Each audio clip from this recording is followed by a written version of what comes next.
ছোটবেলায় আমার বাবু এই সবজিটা একদমই খেতে চাইতো না। খেতে বললেই বলতো কি, তুমি আমার লঙ্কা খাইয়ে কি মেরে ফেলে দেবে?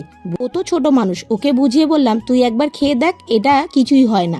ক্যাপসিকামটাকে একদম সরু সরু করে কেটে নিয়েছি, আর পেঁয়াজ কুচি দিয়ে দিলাম হলুদ গুঁড়ো, লঙ্কার গুঁড়ো, স্বাদ মতন লবণ, আর দিয়ে দিলাম একটু গোলমরিচের গুঁড়ো আর কাসুরি মেথি, আর দিয়ে দিলাম চীনা বাদামটাকে একটুখানি ভেঙে নিয়েছি। এখানে ভাজা বাদামটাকে একটু গুঁড়ো করে নিয়েছি এক মুঠো ধনে পাতা দিয়ে ভালো করে এটা 10 মিনিট মেখে রাখলাম। আর এখানে একটা মশলা রেডি করে নিলাম, জিরে, ধনে আর মৌরি। আর গ্যাসের উপর একটা কড়াই বসিয়ে দিলাম, সর্ষের ফোড়ন দিলাম, রসুন দিয়ে দিলাম, হিং দিয়ে দিলাম। মেখে রাখা সবজিটাকে দিয়ে একটু ঢাকাতে রান্না করে নিতে হবে যতক্ষণ না সবজিটা সেদ্ধ হচ্ছে।